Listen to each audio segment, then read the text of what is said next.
My name is Bill Olsen. I've been active all my life. In my teens, 20s, and into my 30s, I raced bicycles. Bill and I met riding bicycles.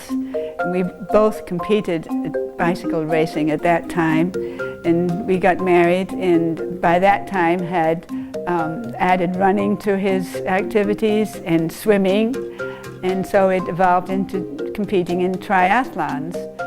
In June of '06, I was out training on my bike, took a spill. I went home and I didn't feel good. I called my daughter and she took me to the hospital.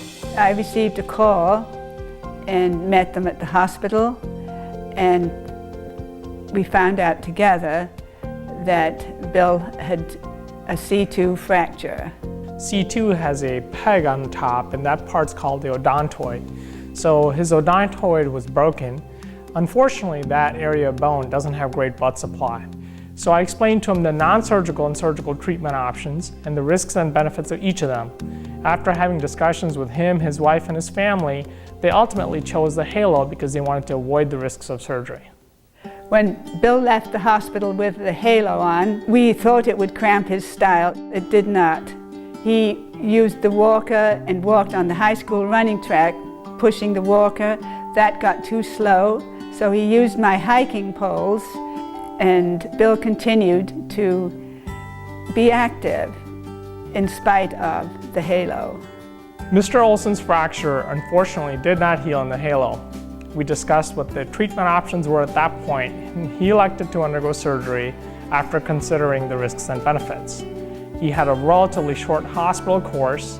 During the operation, I put in screws into C1 and C2 bones and connected them together with rods.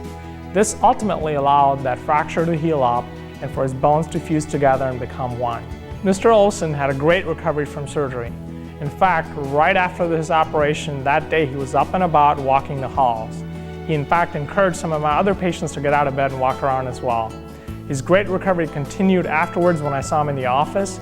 He continued to encourage my other patients that were in the office to be active just like him. We are so grateful to Dr. Patel for giving us Bill back. He continues to encourage us to be an example to our children, grandchildren, and great-grandchildren. He inspires us by his enthusiasm and passion for life. Dr. Patel helped me getting my lifestyle back, and I thank him.